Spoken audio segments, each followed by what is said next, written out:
Buen día a todas las personas que nos acompañan a la presentación del libro que nos ha convocado este mediodía. Sean muy bienvenidas. Bienvenidos Lorenzo y Ciro a esta casa de estudios, la Universidad Jesuita de Puebla. Bienvenida igualmente, Ana Lucía. La Ibero Puebla se ha distinguido a lo largo de su historia por su vocación de ágora pública. La universalidad es una nota característica de la institución universitaria y nuestro modelo educativo nos invita permanentemente a fungir como lugar privilegiado para el intercambio de ideas y el debate abierto. Un debate abierto que la obra que hoy presentamos puede propiciar en lo inmediato, pero ojalá también hacia adelante, en el marco de nuestros espacios universitarios de formación, investigación, vinculación e incidencia. Alrededor de un asunto que seguramente desde diferentes ángulos, con diversos énfasis y quizá distintas comprensiones y expectativas, pero al cabo, desde algún lugar, nos inquieta: la democracia y su futuro. Tengo para mí que los repasos contenidos en el manual que hoy presentamos nos invita a defender la institucionalidad democrática que hemos construido en las últimas décadas para garantizar elecciones en las que colectivamente podamos procesar la distribución del poder político. Y con institucionalidad me refiero no solo a las autoridades electorales, sino al conjunto de reglas, mecanismos, acuerdos y esfuerzos que hacen posible la realización de elecciones. Estos asuntos pueden ser materia de amplios consensos, entre ellos lo que ha de permitir la democracia como sistema y forma de organización, las características de nuestro sistema electoral, la relevancia de los controles al poder y los derechos de las minorías, la importancia de la inclusión y la tolerancia como valores democráticos, el vínculo estrecho entre autonomía de las instituciones electorales y legitimidad democrática, la ciudadanización de las elecciones y el establecimiento de reglas que cuiden la equidad en las contiendas electorales. Pero también tengo para mí que no conviene agotar el ideal democrático en una sola de sus dimensiones. Me refiero a la dimensión electoral, trascendental sin duda, pero no la única. Y que afirmar la plenitud de la democracia electoral en México o que la calidad democrática pende de una más fiel representación política de la pluralidad de la sociedad en el Parlamento, puede nublar más que aclarar el análisis.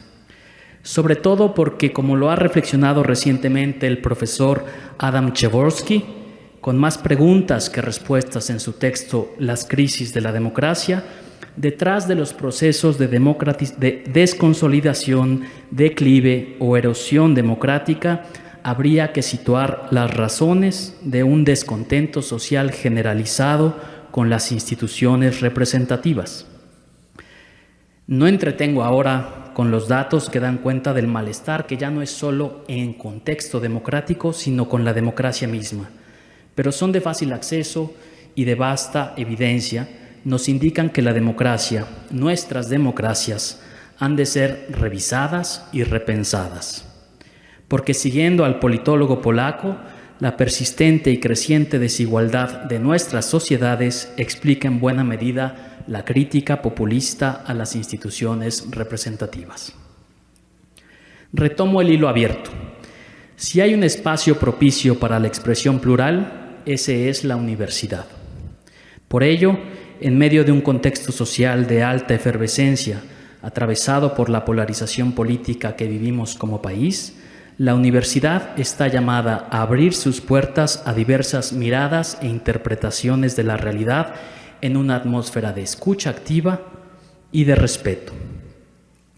Esto para el ejercicio del pensamiento crítico y la reivindicación del sentido democrático de la convivencia humana. En tal perspectiva, la dinámica que hoy seguiremos es la siguiente. Tras las intervenciones iniciales de las personas que moderaremos esta presentación, nuestros invitados harán una exposición por espacio de 25 minutos cada uno. Durante estas intervenciones, personas que nos acompañan con playera rosa Se aproximarán a las diferentes filas de este auditorio con papeletas en las que quienes así lo deseen podrán expresar sus preguntas y sus comentarios. Les animamos a que incluyan su correo electrónico para que puedan recibir alguna respuesta si la pregunta o el comentario no alcanza a ser leído. Esto con el fin de favorecer un espacio de intercambio que podrá extenderse hasta por unos minutos antes de las 13 horas. Posteriormente, nuestros invitados se dirigirán a la zona que pueden ver a su izquierda. Paso el micrófono a mi compañera Ana Lucía Medina, quien en representación de la organización Sociedad Civil México dirigirá un breve mensaje y presentará a nuestros invitados. Muchas gracias por su atención. Gracias. Gracias, maestro. Antes de comenzar, les queremos proyectar un video. Les pedimos unos minutitos de su atención. Aquí se va a proyectar.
Muchas gracias. Para comenzar, le queremos dar las gracias de parte de Sociedad Civil MX y de Unidos a la Universidad Ibero Puebla por recibirnos el día de hoy aquí. Muchas gracias por abrirnos las puertas. Gracias al señor rector Mario Ernesto Patrón Sánchez, al doctor Carlos Escandón, sacerdote jesuita. Muchas gracias por estar el día de hoy también acompañándonos. Por supuesto, al maestro Roberto Ignacio Alonso, así como a los patronatos Fomento, Investigación, Educación Superior del Golfo Centro, y a la comunidad universitaria del Golfo Centro. Especial agradecimiento al licenciado Jesús Migoya. Muchísimas gracias. Y bueno, pues un especial reconocimiento y agradecimiento a Luis Carpintero y a toda la comunidad de Sociedad Civil MX Puebla por hacer posible también la organización del evento, a la Editorial Planeta. Y pues le damos la bienvenida a nuestros invitados que el día de hoy nos acompañan y que nos alegran presentando este libro, La democracia no se toca, un libro muy pertinente. Cuando yo lo compré, estaba en un centro comercial con mis hijos y mi hijo mayor lo mandé a comprarlo. Le dije, métete a la librería, busca el libro tal, de los autores tales. Y salió muy emocionado y me dijo, mamá, aquí está el libro de la marcha a la que fuimos. Y le dije, no es el libro de la marcha a la que fuimos, pero sí es un libro que toca un tema que nos unió a cientos de miles de mexicanos en esta escena que les quiero decir que nos emociona a los cientos de miles de ciudadanos que salimos ese día, no solo a Paseo de la Reforma, sino a las principales calles de todo el país, porque es un reconocimiento a la movilización ciudadana. Y por supuesto el título es un guiño a algunas de nuestras consignas. Efectivamente, la democracia no se toca, el INE no se toca y mi voto no se toca si no es para perfeccionarlo, para mejorarlo, para representar un avance. Pero si se quieren tocar para retroceder en el tiempo y afectar nuestros derechos, saldremos a las calles las veces que sea necesario para exigir que no se toque. Porque de por medio está no solo nuestro derecho a votar en libertad, están nuestras instituciones, está la Constitución y está nuestra democracia de forma integral. Y un libro escrito por dos personajes que nos acompañan el día de hoy aquí, que han sido muy vocales en los últimos años, especialmente en los últimos meses, y que les queremos decir, de parte de esta gran marea rosa, que no solo salió el 13 de noviembre, también el 26 de febrero, y que por cierto, nuestro principal instrumento de manifestación y de convocatoria son las redes sociales, porque desde la sociedad civil el camino es muy solitario y muy escabroso, y nuestro único medio de comunicación son las redes sociales. Y en ocasiones los medios masivos de comunicación nos dan algunos espacios. Pero los dos invitados del día de hoy, más otros integrantes del Consejo General del INE, si no hubieran sido tan valientes defendiendo al instituto del cual formaron parte, no hubiéramos sentido los cientos de miles de mexicanos que estábamos en las calles, que teníamos al interior del Instituto Nacional Electoral a grandes aliados que estaban dando la batalla dentro. Y no solamente ellos, también hablo de toda la estructura profesional electoral. Así es que esta fue una acción en la que no estábamos en comunicación, porque no fue así, pero sabíamos que estábamos en la misma lucha. Y eso creo que a nosotros nos dio fortaleza, pero también a ellos. Fue algo que acompañamos cientos de miles, según nuestros cálculos, más de 1 millón en cada una de las dos expresiones. Y por supuesto, toda la medición que hacemos de redes sociales, impactos de millones y millones de ciudadanos a los que hemos llegado con nuestro mensaje. Este libro, su contenido, su título y su portada, eso nos hacen sentir a los mexicanos, a los ciudadanos. Gracias, Lorenzo y Ciro, por estar aquí. Gracias por su labor. Gracias por defender al instituto, a la democracia, nuestro derecho a votar. Y los voy a citar para terminar. Sin ciudadanos demócratas y comprometidos, no hay democracia que perdure. Y por eso estamos el día de hoy aquí. Bienvenidos.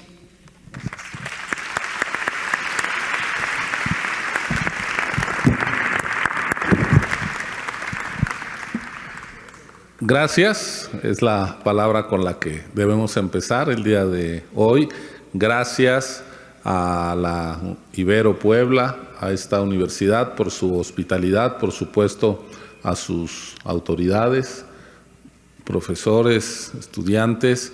Nosotros somos profesores de... Podemos... En la...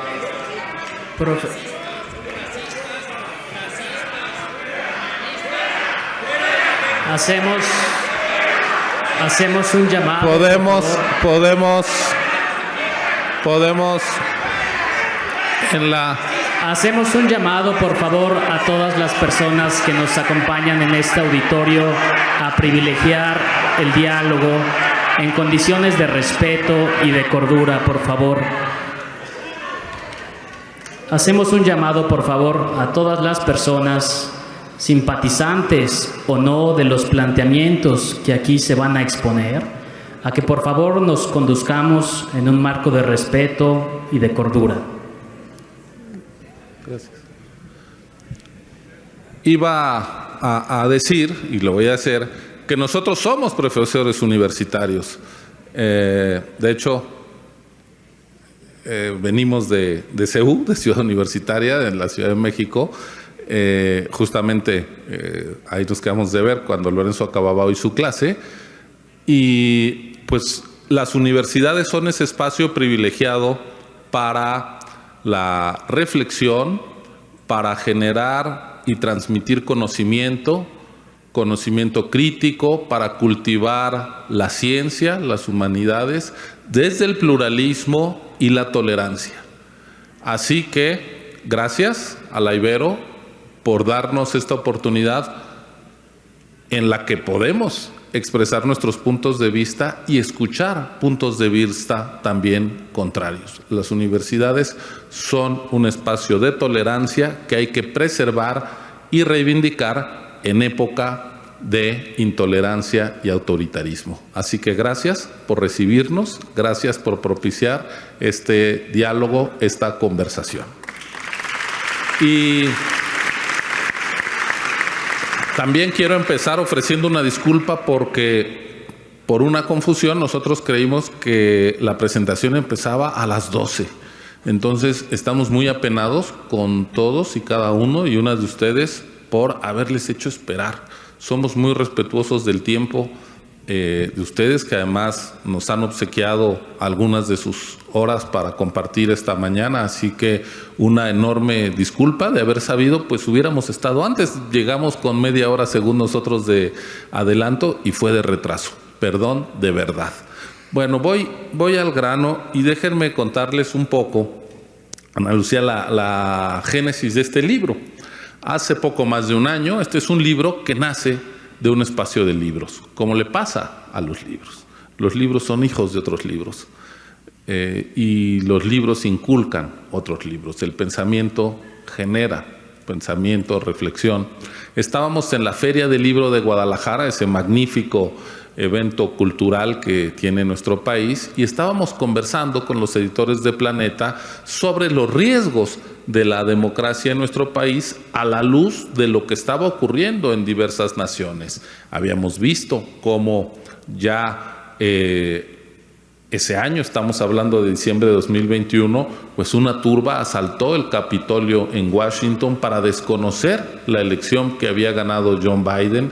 Habíamos visto cómo distintas democracias habían dejado de serlo, y conversando con los editores nos decían, bueno, ¿y en México qué pasa si desaparece el INE? Pues mira, sería un desastre estar buscando otra vez tu casilla, aquella cosa del ratón loco donde no encontrabas dónde votar, donde había ciudadanos rasurados del listado nominal, donde la Secretaría de Gobernación, si intuía que alguien podía votar por la oposición, les excluían del derecho al voto, y en cambio aparecían como sufragantes personas que llevaban tiempo fallecidas, etcétera, etcétera. Y nos dijeron, por favor, escríbanlo, hagan un libro sobre cuál sería el riesgo de la desaparición del INE. Y entonces nos pusimos manos a la obra. Lorenzo y yo hemos escrito ya libros juntos desde hace años, nos conocemos desde la preparatoria, hemos trabajado muchos años juntos, y nos dijeron, pero que no sea un libro como los que ustedes escriben, que no sea un libro para otros profesores que ya saben de la materia. No, vamos a hacer algo muy sencillo. Entonces nos distribuimos el trabajo, hicimos nuestros manuscritos, los mandamos a la editorial y nos dijeron, esto no es lo que les pedimos. Es el libro que más trabajo nos ha costado escribir, porque es un libro de divulgación y también, déjenos decirlo así, de llamado a la acción.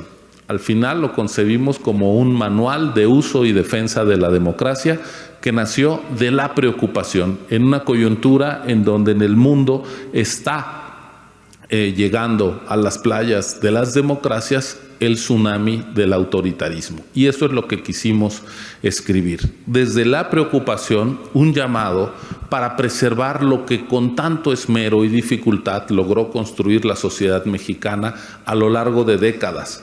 Porque si vemos nuestra historia, en los poco más de 200 años que tenemos como nación independiente, es en el último rato, en las últimas poco más de 2 décadas, que podemos decir que tenemos renovación plenamente democrática del poder.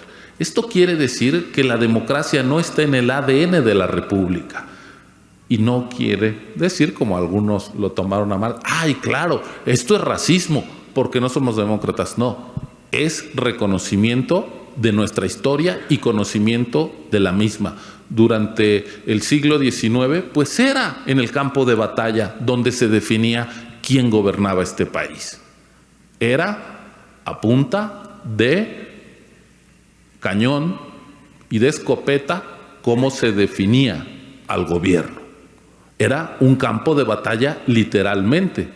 Siglo XX también, azonadas militares, y el caudillo que militarmente ganaba las posesiones era ratificado en las elecciones, y luego tuvimos el largo periodo de partido hegemónico donde no se sabía bien a bien quién podía votar, qué derechos tenían los candidatos opositores, quién iba a contar los sufragios, pero todos conocíamos algo desde antes de las elecciones: quién iba a ganar.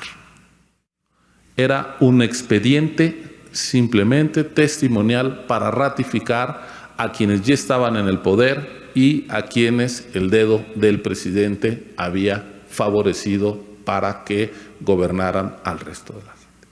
Bueno, y eso a pesar de que en nuestra Constitución, desde 1917 y aún antes, se asentaba que éramos una democracia, una república con división de poderes, con federalismo, pero en los hechos eso no ocurría.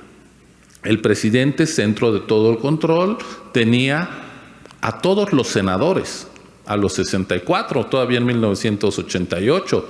Los 31 gobernadores eran del mismo partido. Y digo 31 porque en la capital del país ni siquiera se votaba por las autoridades. Era el presidente a quien designaba un regente y era un departamento del Distrito Federal. En la Cámara de Diputados, el partido en el gobierno tenía la mayoría calificada, lo mismo en todos los congresos locales, y los gobernadores eran decididos desde el centro, no se debían a su ciudadanía.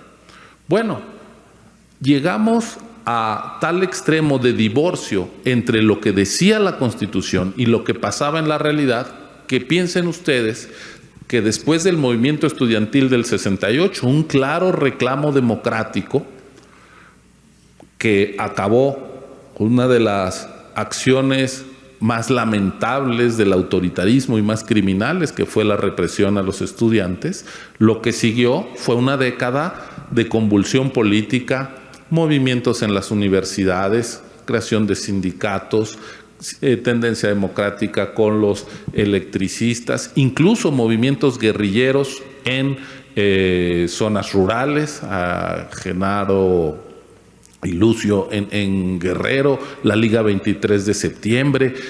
Era un país convulso, violento, guerra sucia, desaparición de opositores. Estaban violando la ley, pero había que combatirlos con el Estado de Derecho, no con ilegalidad ni con crimen.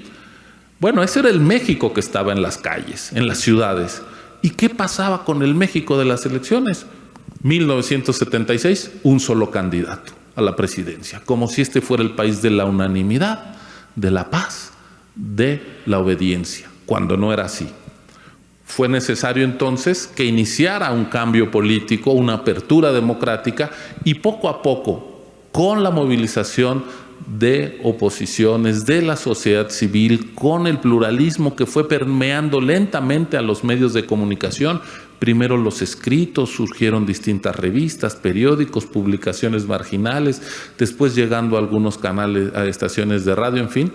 se fue gestando un movimiento democratizador que nos permitió acabar con ese divorcio entre el sistema político formal y la vida política real.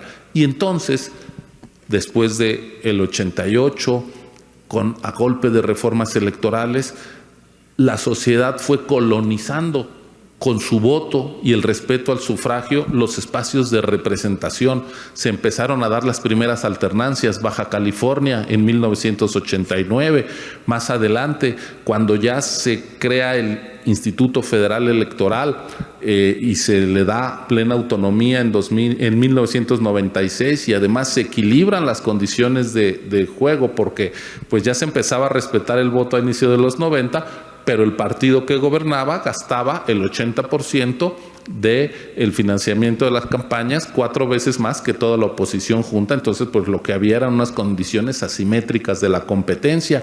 Fue necesario emparejar la cancha, y una vez que hubo árbitro imparcial y cancha pareja, ¿qué pasó? El PRI perdió en 1997 el control de la Cámara de Diputados, y así se activó, por la vía del voto, la división de poderes que llevaba. Estamos hablando de 1997, desde 1917 en la Constitución, pero no había operado. Tuvieron que pasar 80 años para que el presidente tuviera frente a sí un poder que le dijera: te tienes que sentar, hablar con los distintos para aprobar las leyes, el presupuesto. Elecciones del 2000, primera alternancia en 70 años en la presidencia de la República, y otra vez el presidente no se hace con el poder del Congreso, ya tampoco del Senado de la República. Bueno, eso es lo que construimos, un sistema electoral digno de tal nombre. Hoy vamos a las elecciones y sabemos cómo se hace el padrón electoral. Ustedes saben cómo se tramita su credencial, saben que no los van a excluir, saben que nadie tiene 2 credenciales para votar. Sabemos cómo se registran candidatos independientes, candidatos de partidos, cómo se crean partidos, que hay acceso a radio y televisión en condiciones de equidad, que hay financiamiento público, quizá excesivo, pero eso permite un piso de equidad.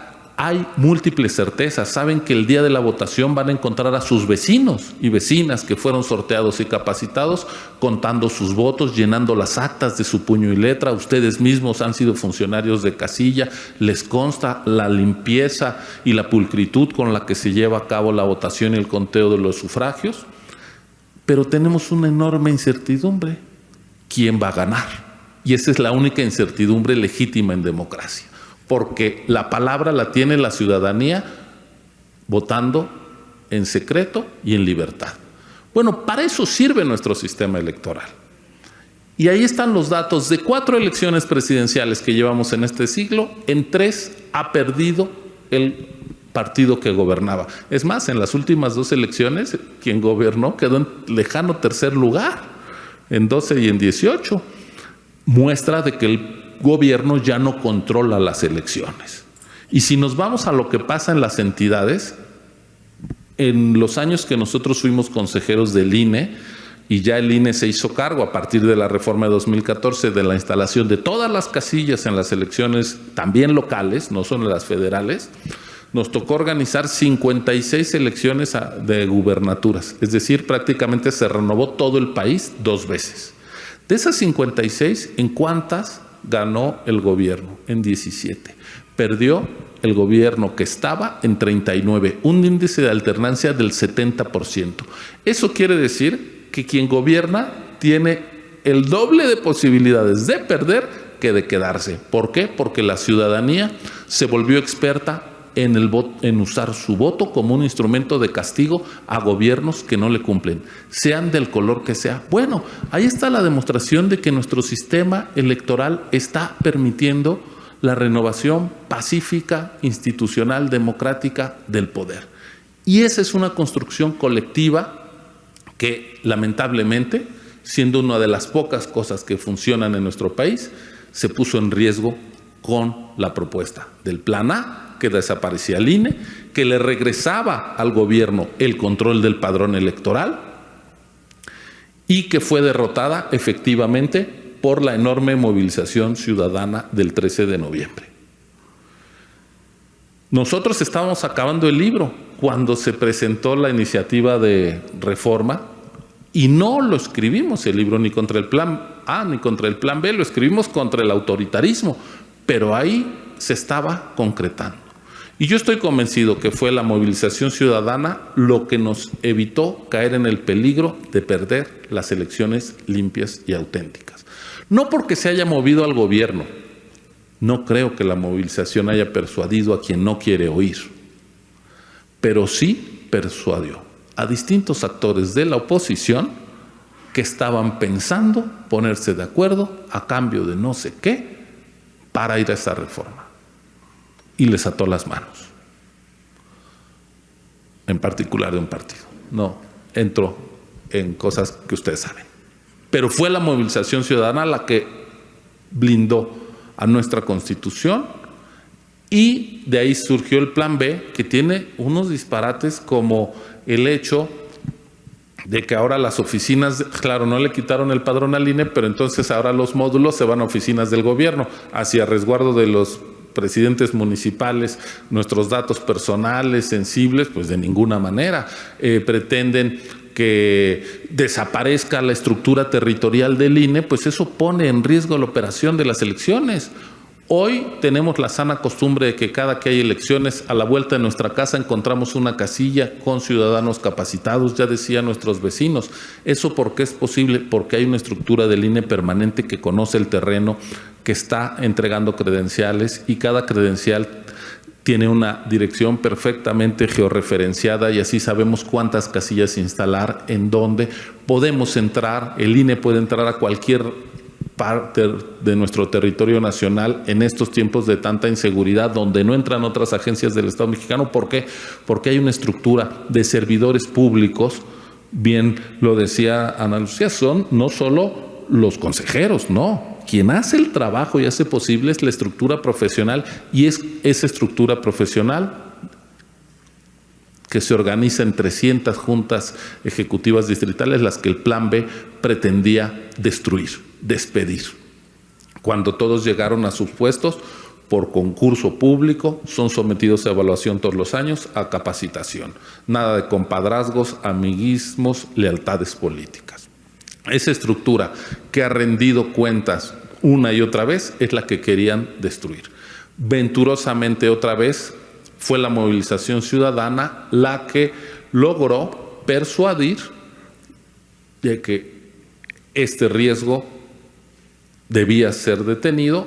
El INE interpuso controversias constitucionales y el Poder Judicial rápidamente empezó a tomar decisiones muy importantes. Concedió amparos a trabajadores, a funcionarios del INE, para que no desaparecieran los espacios de trabajo que, hombre, hay un daño laboral directo a la gente que trabaja con honestidad y profesionalismo y se le despide, pero el daño mayor es a la ciudadanía a la que esos trabajadores sirven. Así como cuando se destruye al Seguro Popular, a quien se pone en riesgo es a los usuarios de los servicios de salud, o si se destruye el sistema educativo, los afectados son los alumnos. Pues cuando se destruye al INE, ¿a quién se afecta? Es a la ciudadanía que puede votar en secreto y en libertad. Hubo amparos a los trabajadores del INE, el Tribunal Electoral declaró inconstitucional la intromisión del legislativo en el INE, destituyendo al secretario ejecutivo, y la Corte puso en coma al plan B al decretar la suspensión. Y con esto le doy oportunidad a Lorenzo. ¿Qué es lo que el libro se plantea? Explicar cómo funciona nuestro sistema electoral, cómo lo edificamos y por qué hay que defenderlo. Les decía, es un manual de uso y defensa de la democracia, pero la mejor noticia en medio de la preocupación y de las decisiones que se tomaron desde las mayorías legislativas para imponer reformas contrarias a la Constitución de manera muy arbitraria, sin discusión. Aquí hay legisladores que lo vivieron en carne propia, el atropello, pues llevándonos a aquello que desde los griegos había preocupación que ocurriera, la tiranía de la mayoría. Bueno, ¿qué fue lo que detuvo al Plan B. Y creo que es muy importante que valoremos las lecciones que nos está dando el presente, porque van a ser claves para el futuro inmediato. Una ciudadanía activa y movilizada que sorprendió a propios y extraños. La verdad, y claro, la editorial tomó la decisión editorial de incluir la foto porque ahí está el principal activo de la democracia mexicana, su ciudadanía. Segundo, instituciones electorales que defienden con celo su autonomía, que no se alinean al poder, sino que cumplen con lo que les mandata la Constitución, que es servir a la ciudadanía. Y tercero, un poder judicial independiente, que insisto, tiene en coma, esperemos que pronto decrete ya el acta de defunción del Plan B y nos vayamos a las elecciones del 24 como merecemos, que es con certeza, con las reglas e instituciones que nos han dado buenos resultados. Pero fíjense cómo no necesitamos el Salvador providencial, la Salvadora providencial. El otro día que presentamos el libro nos decían en Tijuana, pero es que necesitamos a alguien fuerte, un liderazgo que nos ayude. Oiga, un líder muy fuerte ya lo tenemos y es el que está destruyendo la democracia. ¿Qué está salvando a la democracia? Abandonemos la visión del caudillismo que tanto subdesarrollo y atraso nos ha dado en la historia política, no solo de México, sino de América Latina. Necesitamos sociedad civil despierta, participativa, crítica, de todos. Esa sociedad que a nosotros nos exigió como consejeros y que nos llevó a hacer o a tener la determinación de hacer mejor nuestro trabajo, pero también instituciones. La estructura profesional del INE, una institución pública, es lo que nos va a permitir tener elecciones confiables y un poder judicial independiente. Tenemos que apostar entonces no por liderazgos mesiánicos, sino por los propios instrumentos de la democracia para salvar a la democracia: ciudadanía, instituciones, división de poderes, poder contenido. Mientras tengamos eso, creemos, y para eso quiere contribuir nuestro libro, nuestra democracia podrá cruzar venturosa los vientos autoritarios peligrosos que la acechan. Muchísimas gracias por su atención y su presencia. Perdón la interrupción, Lorenzo. Quisiera dar lectura a página 211 del libro para quienes lo han comprado. Los principios que hacen posible la democracia son el pluralismo y el derecho a pensar distinto. Estamos en una universidad y estamos hablando de democracia. Estamos, por tanto, todas y todos quienes estamos aquí presentes, simpatizantes o no de las ideas que se están compartiendo, a respetar la libre expresión de las ideas y también a dar cuenta de una reacción tolerante de inclusión con quienes piensan distinto. Adelante, Lorenzo. Muchísimas gracias.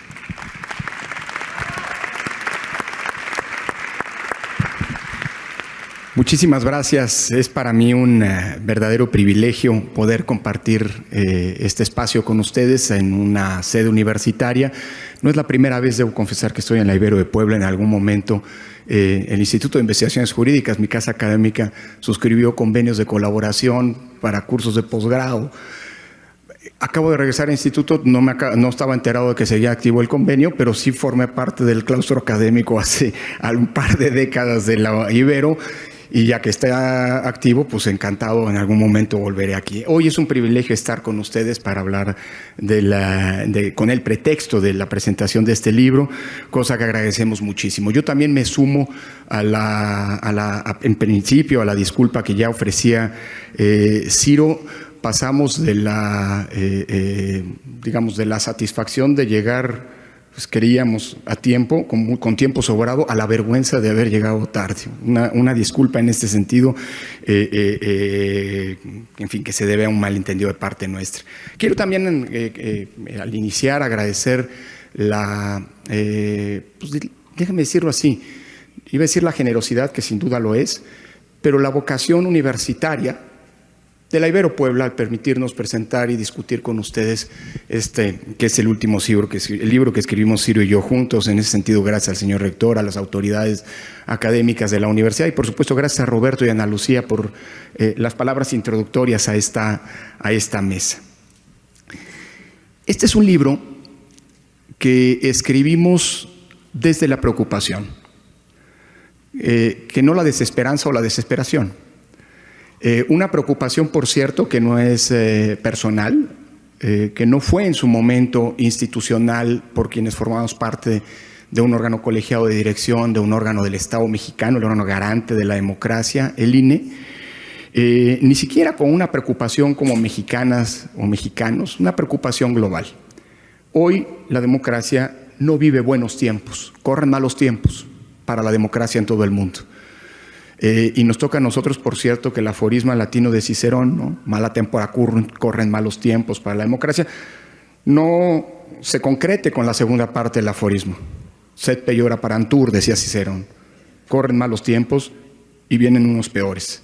Y nos toca justamente a nosotros como ciudadanas y ciudadanos contribuir para que, desde las trincheras en las que nos movemos, para que los malos tiempos no se tornen en tiempos peores.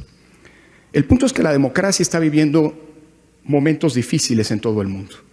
Episodios como los que ya contaba Ciro, ocurridos en el corazón de las más viejas democracias, de las democracias originarias del mundo, como la toma del Capitolio en los Estados Unidos, o en el corazón del continente que vio nacer la democracia, como lo que está ocurriendo en Hungría o en Polonia, en el corazón de Europa, o en sus fronteras en Turquía, son síntomas son síntomas que generan una preocupación y son síntomas de un legítimo, me parece en muchos sentidos, malestar de amplias franjas de la población con la propia democracia. Algo no está funcionando. Y la gran paradoja es que pasamos en apenas 20 años de la celebración democrática a la preocupación democrática. Hace apenas 20 años, con el cambio de siglo, estábamos presenciando un momento de auge democrático que nunca antes se había vivido en la historia. Nunca antes tantos regímenes habían transitado hacia formas de gobierno democrático como estaba ocurriendo a finales del siglo XX y a principios de este. La llamada tercera ola democratizadora parecía haber generado una expansión del fenómeno democrático en el mundo sin parangón alguno.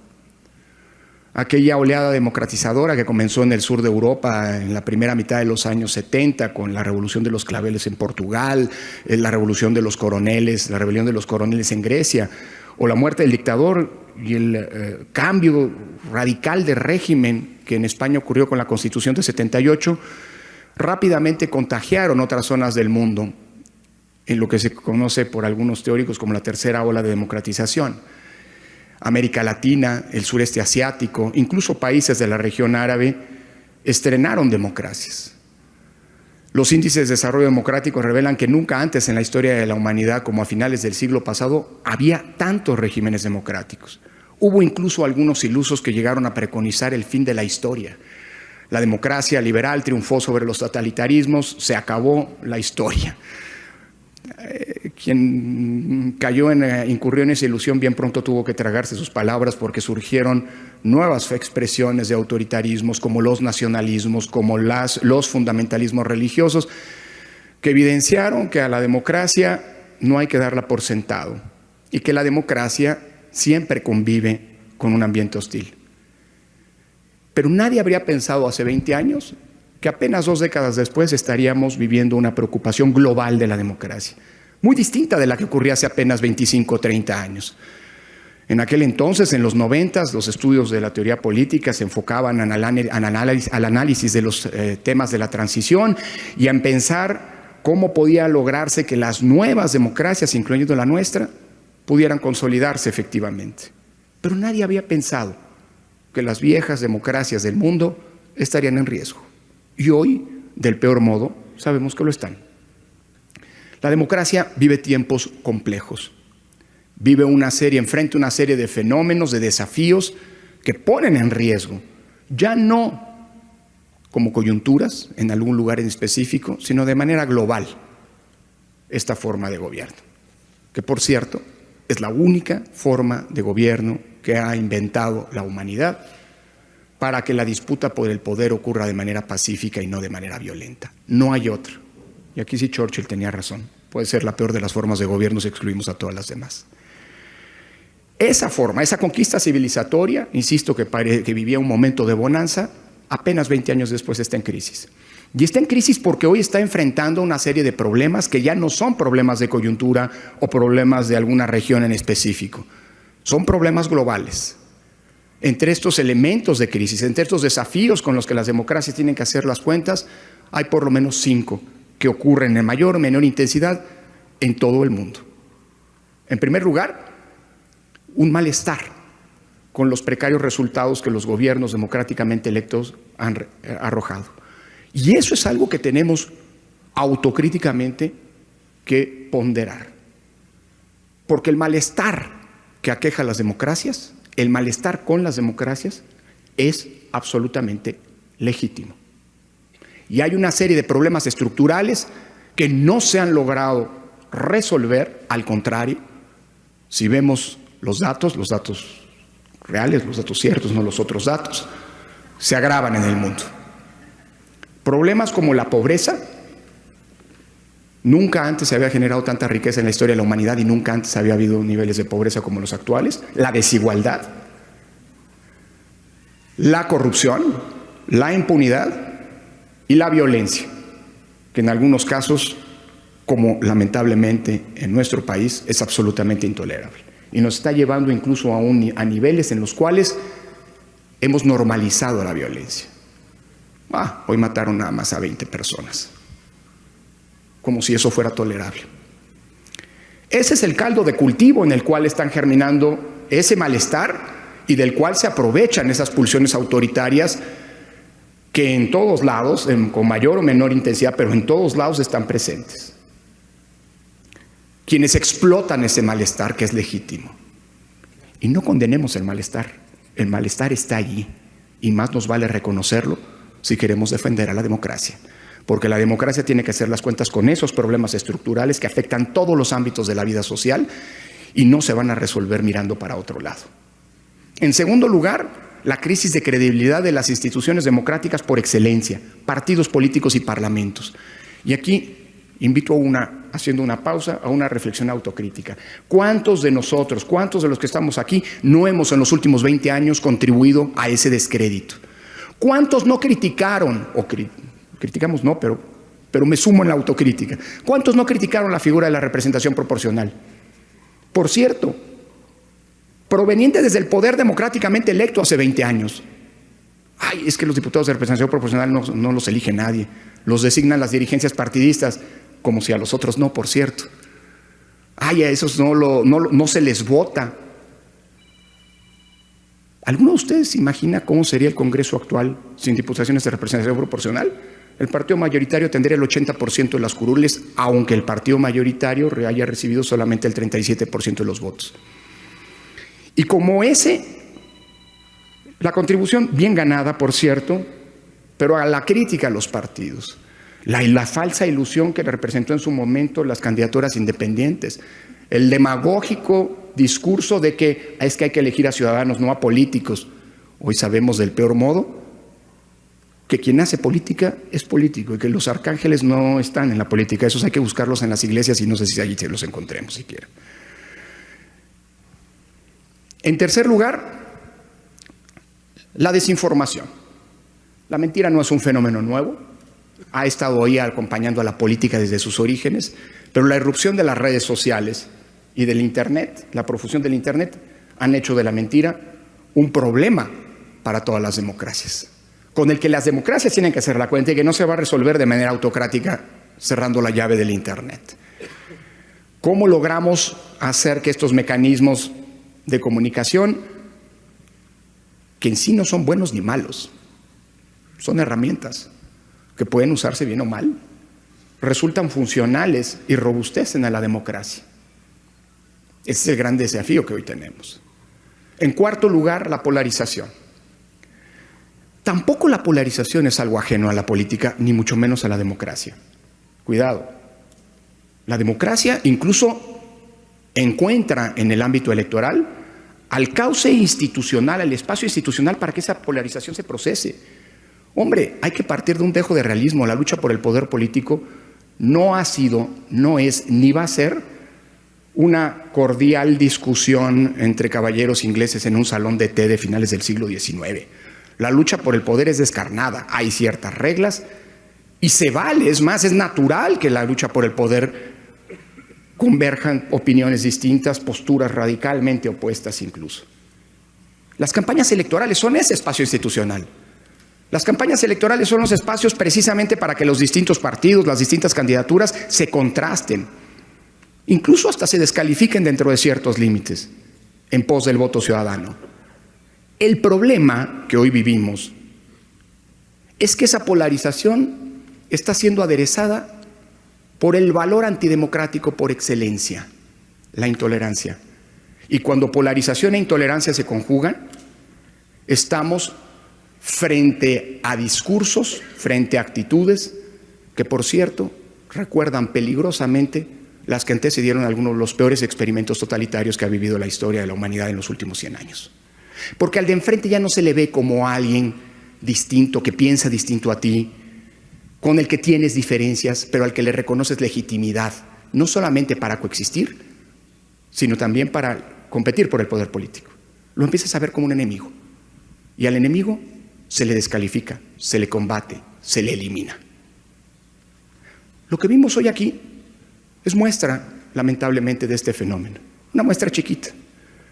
No es nueva, por cierto. Pero es la muestra de la intolerancia. De esa intolerancia antidemocrática. No sé si vivimos un episodio que tampoco es nuevo de alguien que cree que ya cumplió los méritos para después ir en pos o a pedir una candidatura. Nos ha pasado muchas veces, lo cual sería vergonzoso. O, por el contrario, la expresión legítima,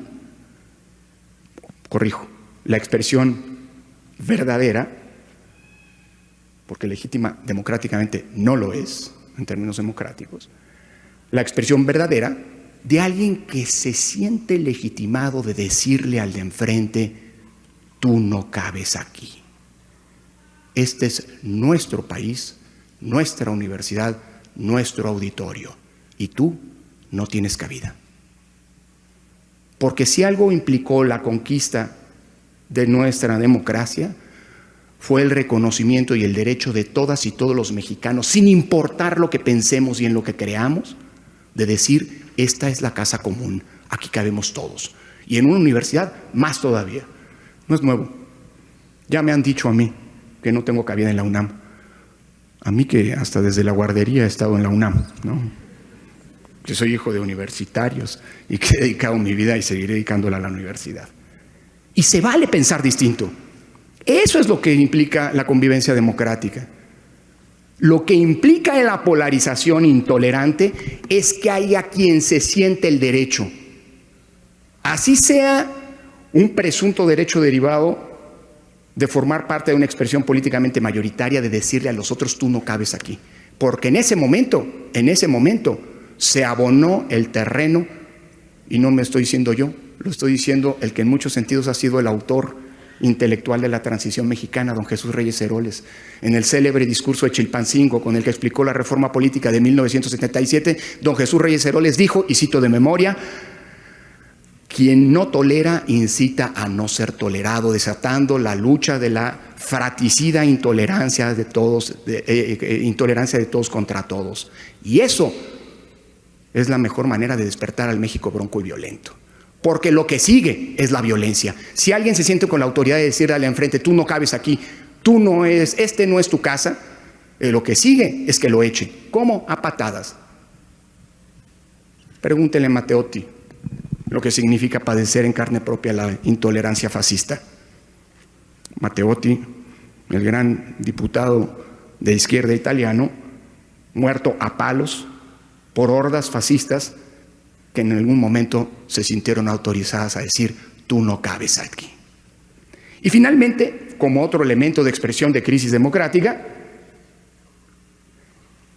que es un nuevo riesgo de las democracias, Un riesgo, el de su sabotaje, el de su erosión, que ya no viene como hace algunas décadas desde fuera. Hoy los principales riesgos de las democracias en este medio ambiente, en este contexto al que hacía referencia, con tantos incentivos perversos para ir en contra de ella, para militar en contra de ella o para estar insatisfechos con ella, hoy esos riesgos ya no vienen desde fuera. La democracia ya no padece el riesgo en el mundo de los golpes militares. Ya no padece el riesgo de revueltas autoritarias que derrocan regímenes democráticos. Hoy el riesgo de las democracias viene de dentro de ellas mismas, desde quienes han sido sus principales beneficiarios, desde el poder político, desde quienes llegaron por las vías de la democracia a los espacios de poder y que desde adentro buscan socavarla. Es como, permítame la metáfora, si en México nos hubiéramos pasado 30 años construyendo una escalera cada vez más fuerte, cada vez más robusta, cada vez más sólida, cada vez más ancha, para que quien tenga el respaldo del voto ciudadano pueda acceder al primer piso. Lo que no se vale, y ese es el principal riesgo de las democracias, es que desde el primer piso, quien haya llegado por la vía democrática a él, quiera destruir esa escalera para que nadie más vuelva a subir. No hay poder bueno, y esa es la gran enseñanza de la democracia. Dado que no hay poder bueno, se puede ejercer bien o mal el poder, pero no hay un poder bueno per se. Por eso al poder se le controla, por eso al poder se le limita. Por eso la democracia supone que las y los ciudadanos, cada determinado tiempo, tenemos el derecho no solamente de elegir a nuestros gobernantes y representantes, sino con nuestro voto ejercer una auténtica rendición de cuentas, principio fundamental de todo sistema democrático. El voto hoy en México sirve, después de una larga lucha y de conquistas paulatinas y graduales, para que las y los ciudadanos podamos juzgar, entre otras cosas, las buenas y las malas acciones de gobierno y premiar con nuestro voto las que consideramos positivas y castigar las que no nos gustan. Esa es la democracia. Por eso, aunque la democracia, digo yo, no se agota en las elecciones, en su dimensión electoral, como decía Ana Lucía, sí creo que hay que recordar y valorar, en todo caso, lo que decía don José Ortega y Gasset, que en la rebelión de las masas decía, y cito, la salud de las democracias, cualesquiera sea su tipo y grado, depende de un mísero detalle técnico, el procedimiento electoral. Decía don José Ortega y Gasset, todo lo demás es secundario. No creo que sea secundario, justamente porque lo hemos asumido como secundario, es que hoy estamos teniendo este malestar con la democracia. Pero lo que sí es cierto de lo que decía Ortega y Gasset es que sin elecciones libres y auténticas no puede haber democracia. Y a pesar de que nuestro país ha reprobado, gobiernos han ido, gobiernos han venido, gobiernos de una orientación política y de otra orientación política. Pero si hacemos una pausa en el camino y objetivamente miramos hacia atrás, sí podemos decir que todos, a lo largo más de un siglo, están reprobados. Porque hoy, a más de un siglo de la Revolución Mexicana, podemos decir que la promesa con la que se hizo aquella, la promesa de justicia social, sigue siendo una promesa incumplida, un pendiente insatisfecho. Y ese es el principal problema de la democracia. Pero si algo hemos hecho bien, si en eso no hemos cumplido, si algo hemos hecho bien ha sido la dimensión electoral. Y el propósito de este libro no es otro sino el de explicar cómo es que en un país que se convirtió, a juicio de algunos, en el ejemplo mundial de la dictadura perfecta, logramos construir democracia en su dimensión electoral. Al grado de que hoy México, nuestro sistema electoral, no solamente nos ha dado paz pública, gobernabilidad democrática y estabilidad política, y voy de nuevo a algunos datos, sino además se ha convertido en un referente a nivel internacional. Puede o no gustar el INE, pero nos guste o no, ahí están los datos. El INE es la autoridad electoral que más en los últimos 30 años ha sido llamada por organismos multilaterales, por organismos promotores de la democracia, para contribuir a crear democracia en otros lados del mundo. Y el modelo electoral mexicano, que algunos menosprecian y nos dicen deberían voltear a ver el sistema costarricense, pues en Costa Rica es reconocido porque es admirado y valorado. Nuestro sistema electoral es justamente el que se sugirió a Irak después de la Segunda Guerra del Golfo para instaurar un régimen democrático, o en Afganistán, o en el Perú post-Fujimori. Sudáfrica. Y a las pruebas me remito, no solamente es un asunto de buen publirelacionismo, de saber vender algo. En los últimos 9 años, después de la última reforma electoral, ya de veras, en el sentido que fue una reforma consensuada, pactada, en la que se discutida y no una reforma impuesta, el INE ha organizado 331 procesos electorales. Dato comparativo, el IFE organizó en 24 años 18 elecciones federales. El INE ha organizado 331 procesos electorales. La última de las cuales son elecciones extraordinarias en Tamaulipas hace un par de meses, y créanme, hacer elecciones en Tamaulipas no es fácil. ¿Qué pasó en Tamaulipas? Tenían que instalarse 4.777 casillas. ¿Cuántas se instalaron? Todas. Y apenas 7 horas después, todos los paquetes electorales estaban en las bodegas del INE o en los centros de recolección del INE. Es decir, una eficiencia organizativa del 100%. Y en ninguno de esos 331 procesos electorales ha habido un conflicto postelectoral, con lo que estamos hablando del periodo de estabilidad política más largo de toda nuestra historia. Ni un proceso electoral litigioso ha habido, pero para ahí están los tribunales, y no ha habido una sola sentencia que resuelve esa litigiosidad y que no haya sido acatada. Y el resultado de esas elecciones, como decía Ciro, el índice de alternancia más grande de nuestra historia, 62% a nivel nacional y 70% a nivel local. Eso quiere decir que las probabilidades que tiene un partido que ganó una elección de volver a ganar la siguiente ronda electoral es de apenas 1 entre cada 3. Y no hay una sola fuerza política que se haya beneficiado. Sí, quienes hoy gobiernan son los principales beneficiarios del sistema electoral. De que existan condiciones del voto, de que la autoridad electoral haya impedido en su momento, y espero que lo siga haciendo, que desde los gobiernos se distorsione la competencia electoral. Y pero no hay una sola fuerza política que se diga beneficiaria exclusiva. ¿Eso qué significa? Un sistema electoral que funciona. Un sistema que permite que el voto se cuente y se cuente bien. Que deja en manos de los ciudadanos y no del poder la decisión de quién nos gobierna y quién nos representa. Esa es una conquista ciudadana. Y termino. No es una conquista, no es una concesión graciosa desde el poder. No es algo que cayó de lo alto. Es una conquista ciudadana. Es el resultado de una serie de luchas, de generaciones de mexicanas y mexicanos, de muy distintas posturas políticas, que coincidieron en una cosa central, que fuera el voto de las y los ciudadanos libremente emitido en elecciones equitativas, el que definiera quién accede al poder político. Y así como esa es una construcción colectiva, su defensa, su preservación, también es una responsabilidad de todas y todos. John Keane, termino, un politólogo australiano, escribió un libro que el INE publicó junto con el Fondo de Cultura Económica, cuando todavía se podían publicar cosas entre el INE y el Fondo de Cultura Económica. Vida y muerte de la democracia. En ese texto, Keane señala que la democracia a lo largo de la historia de la humanidad ha nacido y ha muerto en distintas ocasiones, desde la antigüedad clásica. Y Keane advierte un punto: cuando la democracia ha muerto, siempre han confluido 2 cosas. Primero, alguien que es el responsable directo de matar a la democracia, de socavarla, de erosionarla, de desmontarla, de destruirla.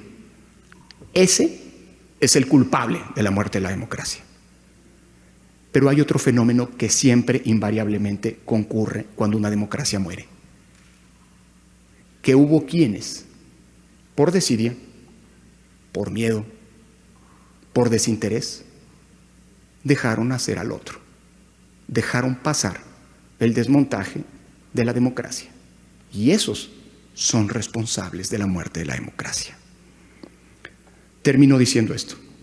Este libro busca ser, como decía Ciro, un manual para entender lo que nos costó construir un sistema democrático en su dimensión electoral. Los otros pendientes ahí están. para poder defenderlo, porque solamente entendiendo qué es lo que se tiene, se puede valorar, y solamente valorándolo, se puede saber lo que eventualmente se puede perder. La democracia es una construcción colectiva. Su defensa es una responsabilidad de todas y todos. Y no hay trincheras pequeñas para esa defensa. Las manifestaciones que vimos son una expresión de una ciudadanía que defiende su democracia. Ojo, como dijo un colega de Andalucía en la última manifestación,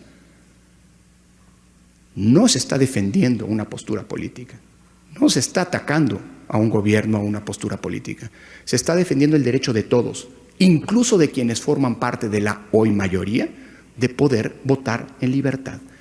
Esas son las conquistas democráticas, las pocas que podemos presumir y las pocas que debemos, con todo ahínco, defender.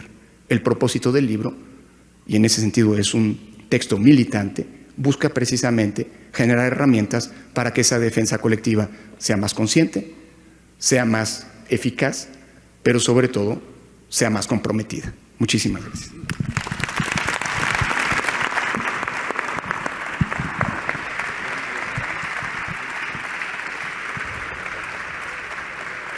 Lorenzo, Como perdón, rápidamente nada más agregar, Lorenzo y Ciro, y ahorita que decías que la democracia no se acaba en las elecciones, yo no sé si va a haber un libro que diga la transparencia no se toca, el poder judicial no se toca, la justicia no se toca, pero hay que unir a esta defensa del Instituto Nacional Electoral y de la Democracia al INAI.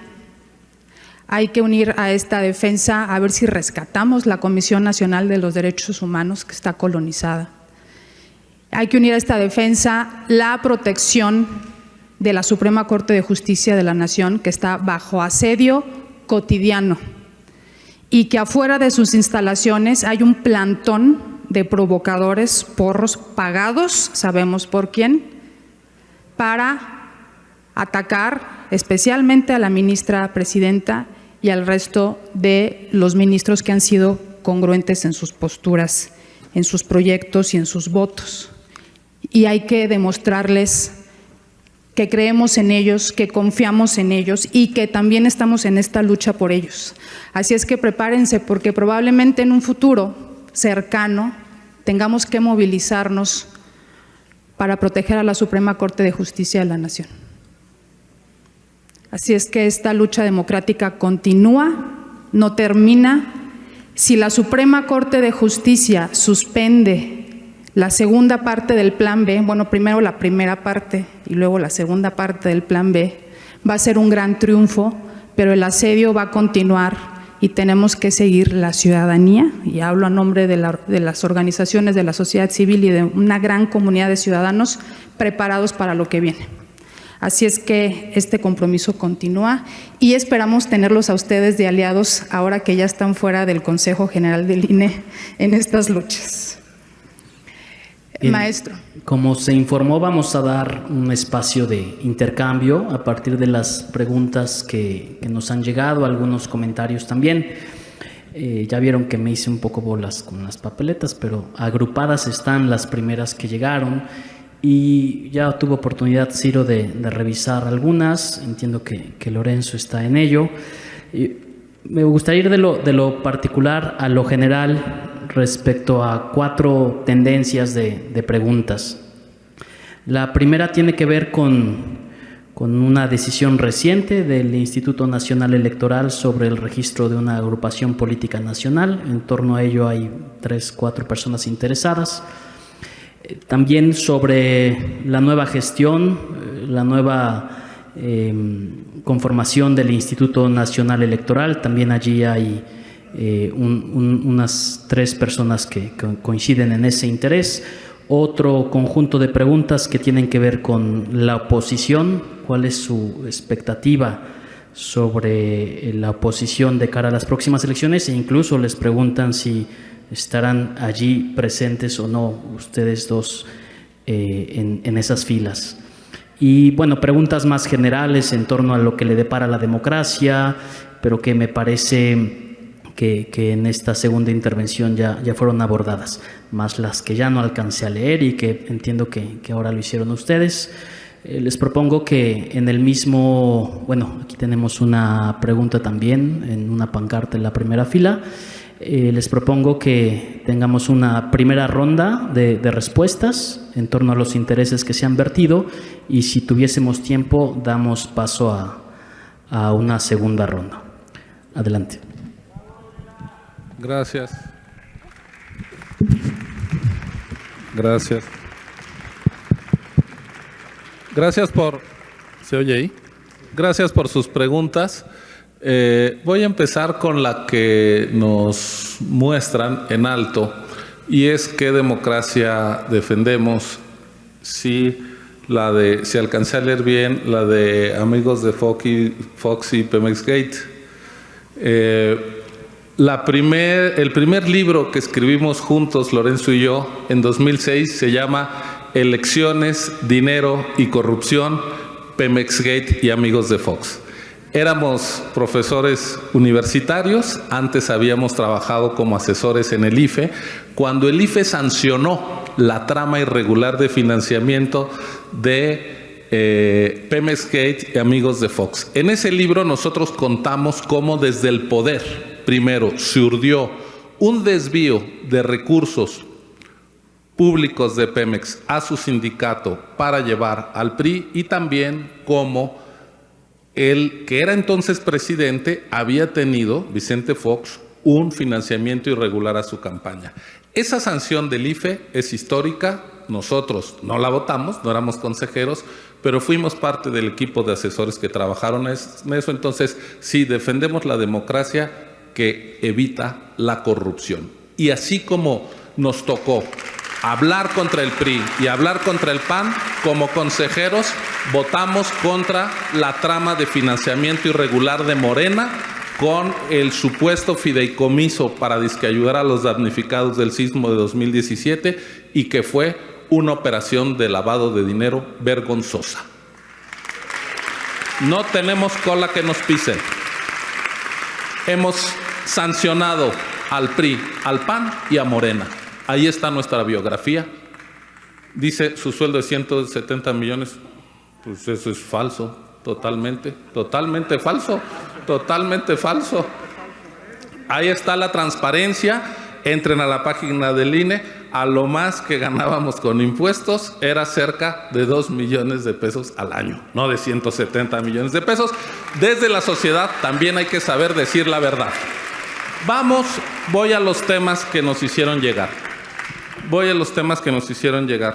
Nos preguntan qué opinamos de la oposición, de las posibilidades de la oposición. Déjenme decir que si bien ya no somos servidores públicos, y hablo ahora por mí, Lorenzo, mi papel después de ser autoridad electoral lejos va a estar de ponerme a militar con un candidato ni del gobierno ni de la oposición.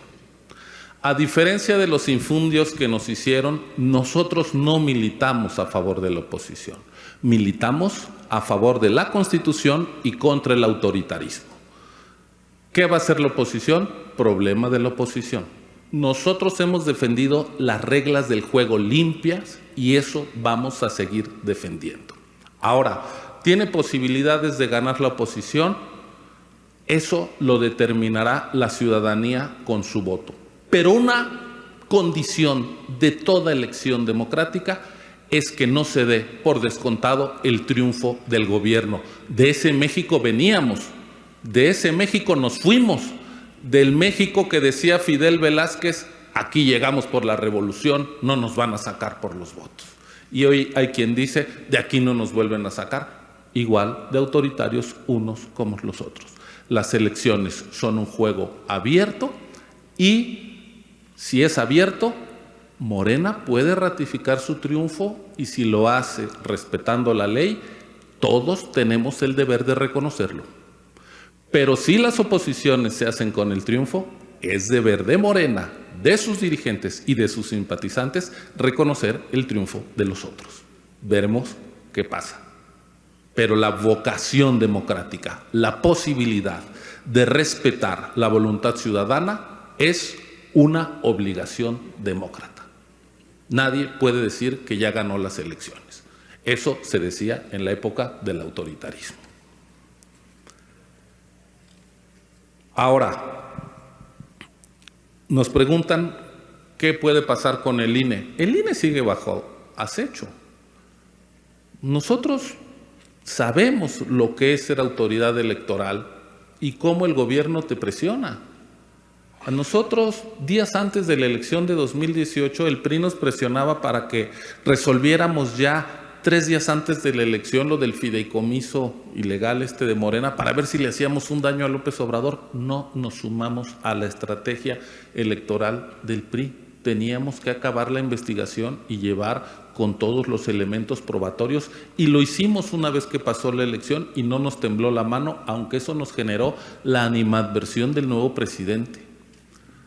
Y el poder es capaz de decirte, aunque violé la ley, si me retiras la candidatura, te voy a ir a buscar a tu casa. Bueno, hay amenazas desde el poder, hay presiones, pero también tiene que haber consejeras y consejeros que se enfrenten a esas presiones y que cumplan con su determinación. ¿Qué es lo que hay que hacer con el INE? Apoyarlo como institución autónoma y exigirle como institución independiente. ¿Cuál es la misión de la nueva presidenta, de los nuevos consejeros y de todos? Pues la que la Constitución les obliga, a ser imparciales, a no ser correas de transmisión de ningún partido y peor aún del gobierno. Un INE al servicio del gobierno es un INE que no sirve a la ciudadanía. No necesitamos un INE que sea un remedio en materia electoral de lo que es la Comisión Nacional de los Derechos Humanos en materia de protección no jurisdiccional de los derechos fundamentales. Entonces, al INE hay que respaldarlo, pero como decía desde mi primera intervención, hay que exigirle como nosotros fuimos exigidos permanentemente, porque para eso es uno servidor público. Y el INE, por mandato constitucional, está obligado a la independencia y a la imparcialidad. Y la imparcialidad no es la suma de parcialidades. Cada funcionario del INE, su presidenta, cada consejera y cada consejero tienen la obligación de ser equidistante a todos. Si no lo hacen, será necesaria, de nuevo, una sociedad civil muy exigente y muy crítica. Estar en el INE no es tener un cheque en blanco, es asumir una responsabilidad y demostrar que uno está a la altura. Yo creo que si ustedes apoyan al INE, pero le exigen al mismo tiempo que sí sea imparcial, que sea independiente, que sea objetivo, que se pegue a la legalidad, le facilitarán el trabajo al INE, porque les aseguro que hay quien les estará presionando para que actúen tendenciosamente. Ahora bien, siempre no hay que minusvaluar la acción. Fíjese las marchas, fíjese todo lo que se ha construido. Ya decía Ana Lucía, por supuesto que es la Corte también, es el INAI. Lo que está en riesgo es el ecosistema democrático. El INE es una pieza fundamental, pero fíjense lo que la democracia implica. Elecciones libres y limpias, se está atentando contra los pilares que construyó la sociedad mexicana.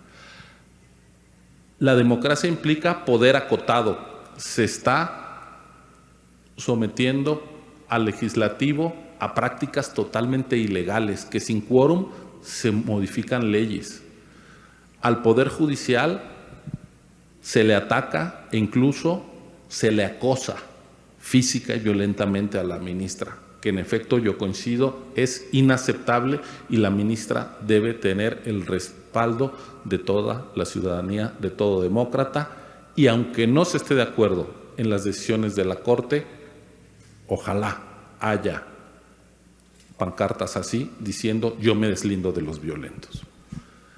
¿Qué necesitamos? Proteger ese medio ambiente que también implica prensa libre, esa prensa que está siendo acosada permanentemente.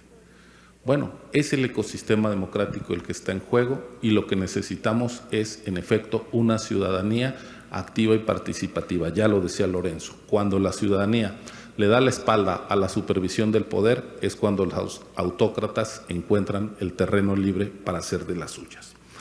Hay una pregunta muy importante y la quiero responder aquí, delante del sacerdote y en esta institución.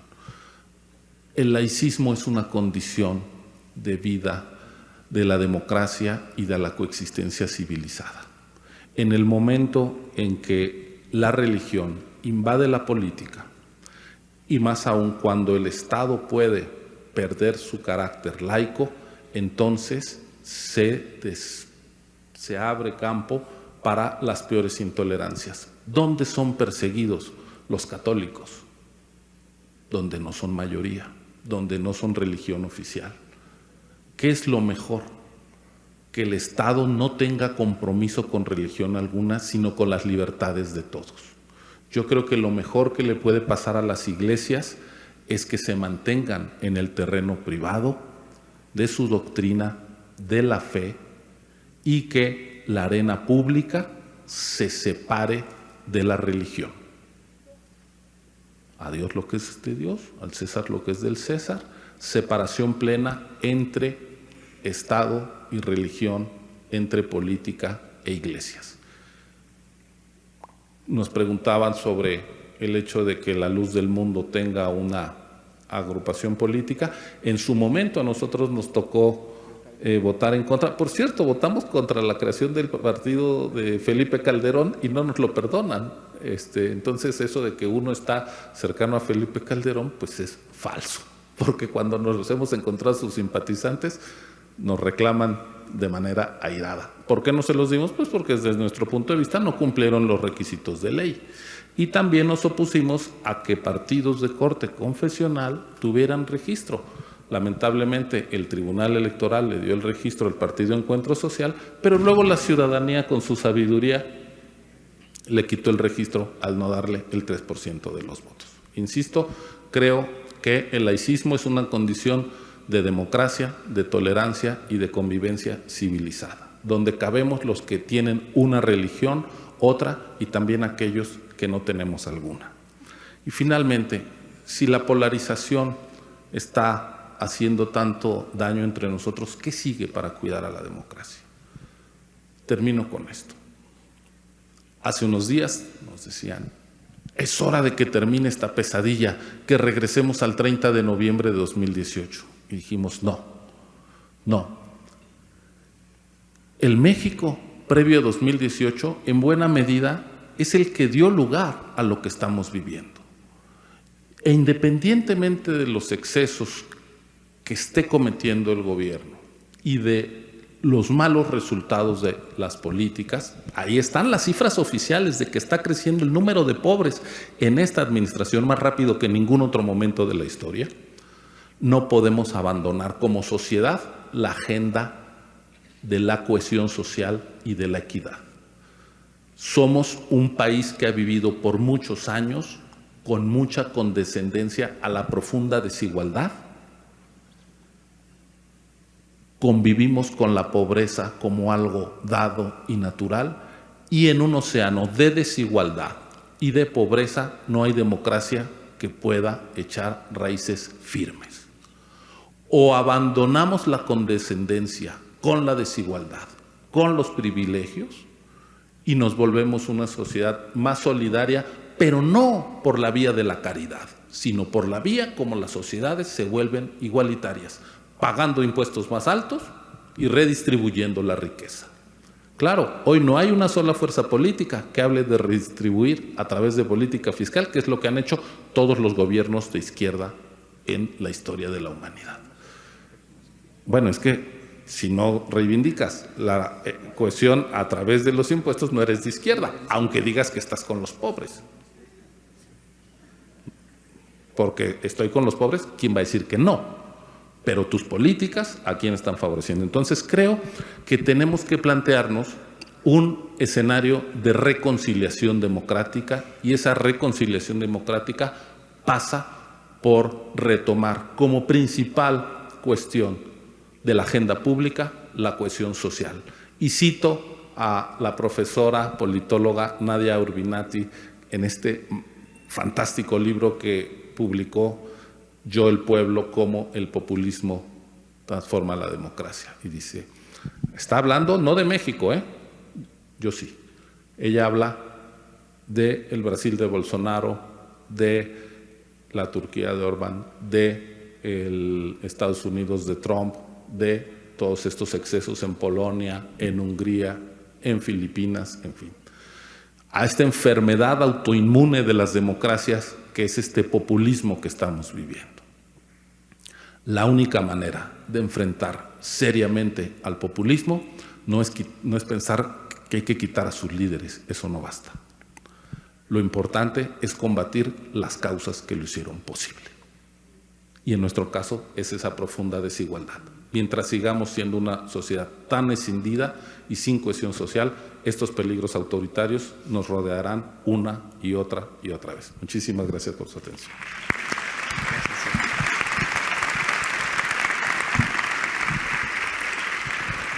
Bueno, yo quiero comenzar agradeciendo la vocación democrática de la compañera, que teniendo diferencias, y las diferencias se plantean para discutir respetuosamente y aclararlas, y le agradezco la oportunidad porque probablemente en un contexto de tanta desinformación y de mentiras construidas desde el poder, pues es natural que éstas permeen, y no una vocación de decir o de sentirse dueño de la Ibero Puebla y decir quién entra y quién no entra.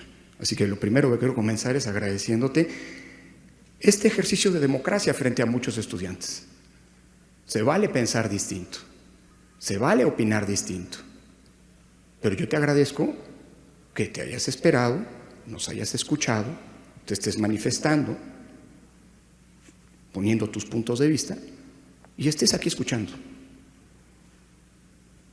Esa es una actitud democrática. La otra, no.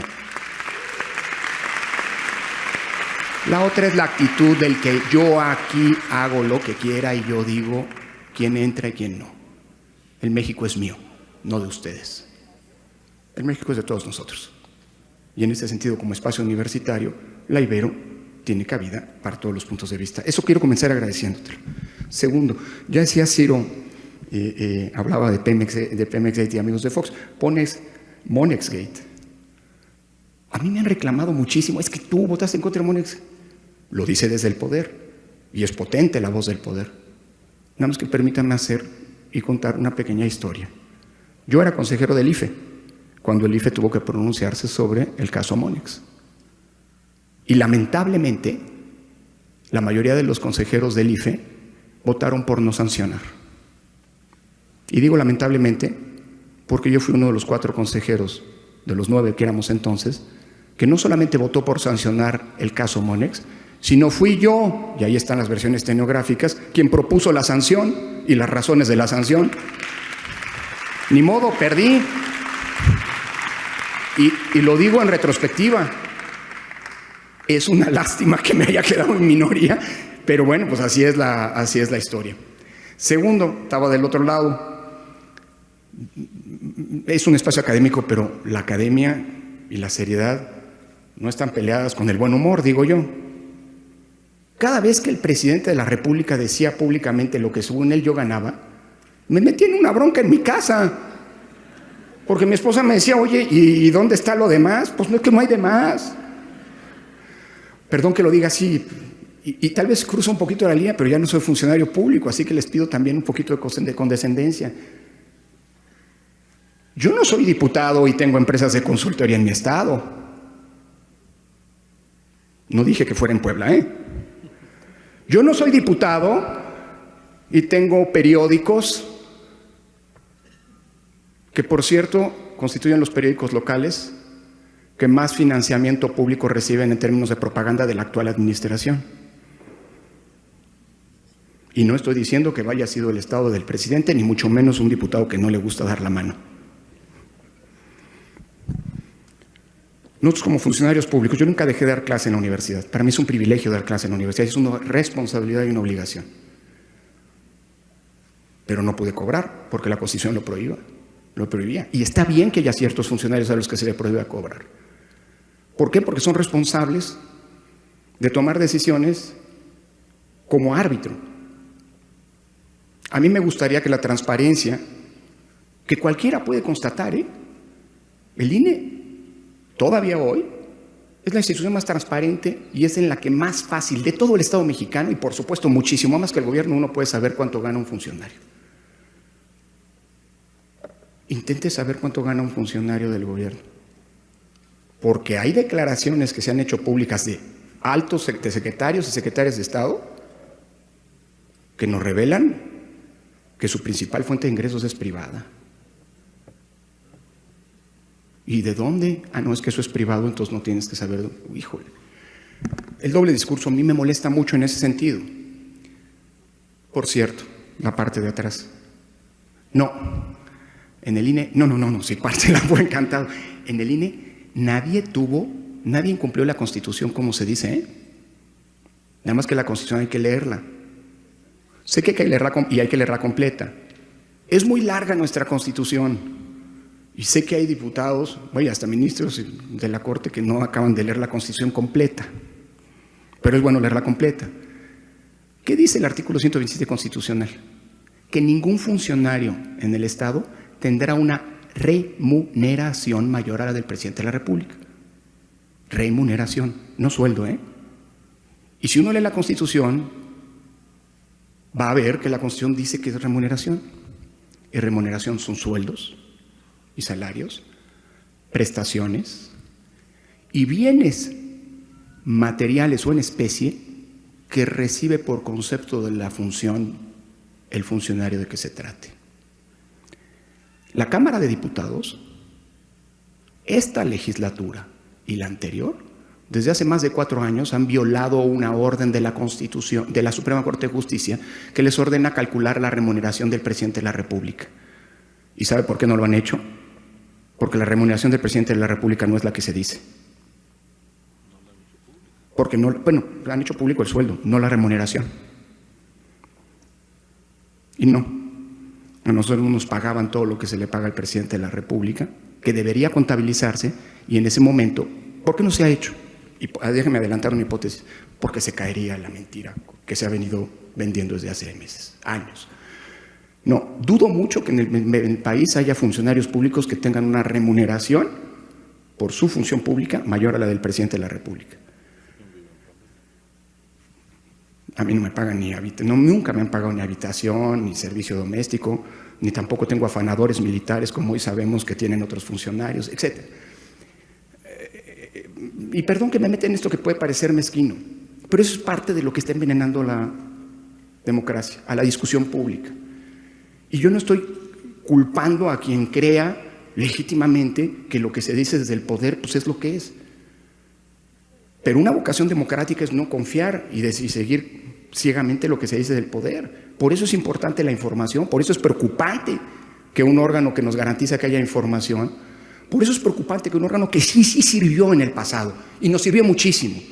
Escándalos como los de la Casa Blanca, por ejemplo, escándalos como la estafa maestra, son producto de la apertura que nos permitió tener el INAI. Y por eso es grave que hoy el INAI, paralizado, constituye el mundo ideal. Eso es lo que es grave. Si no sabemos ni cuánta es la remuneración del presidente, ahora menos. Pero se va a seguir alimentando un discurso polarizante. Y perdón que me haya detenido con esto, pero bueno, en fin, es corresponder y dedicar el tiempo a alguien que ha mantenido, a pesar de las diferencias que hay y que seguramente tendremos, pero eso se vale, y déjeme decirlo así, en el momento en que yo tenga que defender su derecho, perdón que suene volteriano, pero sí, estoy plagiando a Voltaire, en tiempos no plagiando, estoy citando a Voltaire, en tiempos en los que no citar es y siempre ha sido plagio, y hay que cuidarse, sobre todo en espacios como este de eso. Sí, cito a Voltaire, defendería siempre el derecho de que usted pueda hacer esto. Eso se vale. Dicho lo anterior, sí, por eso a las instituciones de control hay que defenderlas. Algunas de las preguntas van en ese sentido. Y sí es muy grave que instituciones que en el momento fueron fundamentales para que hoy pudiera gobernar quien nos gobierna, porque se crearon condiciones democráticas, sigan estando allí porque vuelvo a insistir, constituyen esa escalera que es de lo poco que hemos hecho bien en este país. No perdamos eso, porque si no volvemos a la época en la que la CFE organizaba elecciones, no la Comisión Federal de Electricidad, un poblano distinguido, bueno, no sé si distinguido, un poblano que preside esta y que presidió aquella, ¿no? Por cierto, ¿no? Dicho eso es lo que hay que defender, y hay que defender las instituciones. Una de las preguntas es: ¿qué podemos hacer además de ir a votar? Por cierto, anular el voto ¿es bueno o malo? Es un derecho. Partamos de la premisa de que anular el voto puede ser un voto de protesta, pero no va a tener ningún efecto práctico para la representación, al menos mientras las reglas actuales sean las que son, porque hay otros países en donde existe un quórum. Y entonces cuando el voto nulo es mayor que el voto positivo, eso tiene efectos jurídicos. En México no. En México anular el voto es mucho mejor anular un voto que no ir a votar, porque eso implica una desidia y por el otro caso un compromiso. El voto nulo puede ser un voto consciente, como lo existe en otros países, y tal vez es hora de que vayamos regulando, pero discutámoslo, no lo vayamos a imponer. Si vale la pena o no tener una figura como el voto en blanco, que en otros casos, en otros países, tiene incluso efectos jurídicos. Dicho lo anterior, pues es que hay que hacer eso. Un ciudadano que no vota es un ciudadano que incumple su primera obligación derecho. Pero un ciudadano que solo vota es un ciudadano a medias. El ciudadano tiene que preocuparse, tiene que informarse. Por eso la información es fundamental. Si la información no es un privilegio para los partidos como originalmente ocurría, es un derecho ciudadano. Y los ciudadanos tienen derecho a saber, porque al saber pueden eventualmente tomar decisiones, manifestarse, protestar dentro de ciertos límites. Dicho eso, la oposición. A ver, pues la oposición siempre es importante, porque si no hay oposición, no esta, esta hoy y la que hoy gobierna y que antes era oposición. Sin oposiciones, pues hay una única expresión política, y eso es justamente el México que nunca existió, pero que se pretendió existía, el México autoritario de donde salimos. ¿Van a luchar por la oposición? No. Vamos a luchar porque haya condiciones para que, si así lo decide la ciudadanía, deje de ser oposición como lo dejó el actual gobierno en su momento. Por lo que hay que defender, lo que uno pretende defender, y seguiremos defendiendo, por cierto, alguien decía que defender el INE era defender un puesto. No, pues yo sigo pretendiendo defender al INE y seguiré haciéndolo el resto de mi vida, porque aquí son ciertas causas y convicciones. Dicho lo anterior, lo que se defiende es las condiciones democráticas, como ya anticipaba Ciro. Y hablando de oposición, ¿no? A ver, nunca he estado en la oposición. Y nunca estaré en la oposición, nunca he estado en el gobierno, nunca he hecho política partidista. Mi padre la hizo. Y aprovecho, es que la presidenta del INE, porque tiene familiares que trabajan en Morena, bueno, mi padre fue fundador de Morena. ¿Y? Por cierto, antes del 2018 me decían que yo militaba a favor de Morena y que nosotros estábamos tomando decisiones en favor de Morena, porque no bajábamos a Andrés Manuel de los spots de su partido, a los que tenía derecho. Pues si tiene derecho, ¿por qué lo vamos a bajar? Ah, no, es que están en contra de Morena por lo de Salgado y lo de Morón y por lo de la sobrerepresentación. Perdón, si la Constitución dice que hay un límite máximo de sobrerepresentación del 8%, y antes se había presentado de manera esporádica, nadie se había dado cuenta, y de repente se presenta como un problema, pues hombre, hagamos valer la Constitución. Si hay alguien que no cumplió con los informes financieros y la ley dice que a ese se le niega el registro, pues se lo niega sin cumplir con los informes financieros. Llámese Félix, o sea, una opción política como la que Margarita y Felipe querían constituir, ¿no? Es la misma vara, Digo, uno puede haberse equivocado, y sin duda nos equivocamos. Yo me equivoqué al pensar que siendo funcionario público no me iban a espiar. Y lamentablemente el espionaje sigue hoy siendo parte de la lógica misma del poder, aunque sea ilegal. Denuncié aquel espionaje y el gobierno anterior no hizo nada, y el actual no ha hecho nada. Pues es funcional. ¿Quién nos destapó? ¿Quién me destapó a mí como candidato de la oposición a la presidencia de la República? El presidente de la República. E insiste, todavía me sigue metiendo. Y yo ya digo en tono de broma, no, es que no somos iguales. En efecto, no somos iguales. Ni quiero, ni debo, porque entonces tendrían razón los que descalificaron el trabajo que hicimos el INE, argumentando que trabajamos para la oposición, cosa que no es cierto, ni puedo. Bendita Constitución. Y a mí, sí, vénganme con que la Constitución es la Constitución. Así que no, el rol de la oposición se lo dejamos a quienes sean oposición. Nosotros no hemos sido, ni nosotros, hablo en plural, lo decía Ciro, ni hemos sido ni seremos parte de la oposición. Ojo, yo sí soy parte de la oposición a toda deriva autoritaria, eso sí, y ahí voy a estar, de donde venga el autoritarismo, de la izquierda, de la derecha o de donde sea. No me meto más con el tema del laicismo. Una reflexión solamente final, agradeciendo las preguntas respecto del INE. Y es solamente un complemento a lo que decía Ciro. Miren, déjenme decírselos ahora sí que en carne propia. Presiones siempre ha habido. Hay y seguirá habiendo. Las hubo del gobierno anterior. El primer día en que fui nombrado presidente, sufrí las presiones porque había un arreglo político para imponernos al secretario ejecutivo. Y dijimos no. Y nos ganamos la animadversión. Por cierto, si alguien me pregunta quién creo que me espió, no sé, pero de que el gobierno lo dejó pasar, lo dejó pasar. Y no era este, era aquel. Casualmente, el día anterior se hizo pública aquella intervención telefónica ilegal, de la que ya he hablado mucho, he ofrecido disculpas públicas. Y por cierto, hablando de lo que decía este señor clasista y qué sé yo, déjenme compartirles una cosa que no solamente, de la que estoy muy orgulloso y que además demuestra mi congruencia en términos de la lucha por los derechos desde que tengo conciencia. Y eso viene de familia, por cierto. El INE que presidí es el que tomó acciones afirmativas por primera vez en la historia del país para que hubiera representación de pueblos indígenas. Y quien le compartió a los consejeros la propuesta, quien les hizo la propuesta de tomar esas medidas afirmativas, fui yo. Hechos y no dichos.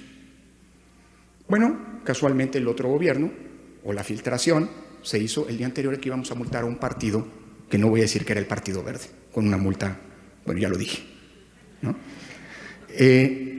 Presiones ha habido, presiones hubo entonces, presiones ha habido ahora. Ciro no me dejará mentir. El tema del fideicomiso, que sigo insistiendo, yo también, yo volvería a votar el fideicomiso si tuviera que volver a votar, que luego el Tribunal Electoral haya dicho no se hizo una investigación exhaustiva y por lo tanto se cierra el caso. Perdón, que cuando no se hace una investigación exhaustiva se regresa para que se abra y se siga continuando con la investigación. Allá el tribunal, no estoy juzgando al tribunal, eso es lo que decidieron. Yo estoy convencido que allí hubo irregularidades. Pues se nos presionó para que ese asunto lo resolviéramos antes de la jornada electoral del 1 de julio de 2018. Y dijimos no, porque no hay ninguna evidencia que ese dinero haya ido a las elecciones. Pero sí vamos a sancionar sin echar a perder las elecciones. Pues no estamos aquí trabajando para el gobierno, ni el otro, ni este. Y cierro con esto. Creo que el INE tiene una enorme fortaleza. Si el plan B, como creo, bueno, ya está la propuesta, tengo una primera parte del plan B echarlo abajo, es desestimado, pues porque los legisladores actuaron, aquí hay algunos, pero bueno, actuaron con un 99% de lealtad y no el 90% que se les pedía. ¿Se acuerdan que era 90 de capacidad, de lealtad y 10 de capacidad? Bueno, en esto actuaron con 99.9% de lealtad. Lo demás ya lo dejo en el tintero. Creo que se cometieron graves omisiones legislativas y creo que la Corte es muy probable, ahí está la propuesta del ministro Pérez Dayán, y es muy probable que, como ya lo ha hecho, por cierto, pues revoque el trabajo legislativo mal hecho. Si eso es así, afortunadamente iremos a una elección el próximo año organizada por el Servicio Profesional Electoral, que es la columna vertebral del INE. Son los funcionarios que estaban ahí antes de que llegáramos nosotros, son los que están ahí después de que nos fuimos. Son ciudadanas y ciudadanos que ingresaron a sus cargos por concursos de oposición abierta, que son evaluados permanentemente y que son los que permiten que las elecciones se lleven a cabo en México. Y esa es la principal garantía para el próximo año. Claro, habrá que ver cómo se conducen los consejeros y las consejeras en la lógica del arbitraje, pero ya lo decía Ciro, y dado que presiones hay y va a seguir habiendo, ¿qué le toca a la ciudadanía? Generar un contexto de exigencia y nunca concederle a nadie, como no se nos concedió a nosotros, cheques en blanco. Analizar las decisiones del INE, aplaudirlas cuando sean apegadas a derecho y no dejar pasar decisiones que no sean apegadas a ese derecho y que tengan un sesgo político. Levantar la voz. Eso es lo que hacen los ciudadanos, además de ir a votar en una democracia. Déjame decirlo así, lo mejor que le pueda pasar al INE es que, dado que hay presión de un lado, sientan también que hay presión del otro lado. Y eso les genere un empaque para poder decidir lo que tengan que decidir, como será la Corte que decidirá lo que tenga que decidir. Los contextos de exigencia son fundamentales y le toca a la ciudadanía generar esos contextos de exigencia. Porque al poder en una democracia se le controla, se le limita, se le vigila y se le exige. En donde no se le vigila, no se le limita, no se le controla y no se le exige, no estamos en una democracia. Ese es el papel de la ciudadanía. Y no es este poder, es el poder, sin importar cuál sea su signo político, ideología o bandería. Termino agradeciendo muchísimo. Hay algunas preguntas, nos las llevamos aquí, algunas tienen, hay algunas que son muy puntuales. Tal vez terminaría diciendo, bueno, esa es la de Diego Valadez, que es colega mío, además maestro mío, que me darían ganas de resolver, pero hemos abusado del tiempo. Estas las voy a contestar, algunas las contestaremos vía correo electrónico. Y sobre todo agradecer este espacio, que es un espacio de formación de ciudadanía. No vinimos aquí a vender un libro, vinimos a aprovechar el pretexto de un libro para poder dialogar con la ciudadanía de Puebla, con la sociedad de Puebla, los problemas que son nuestros y cuya solución depende solo de nosotros. Muchísimas gracias.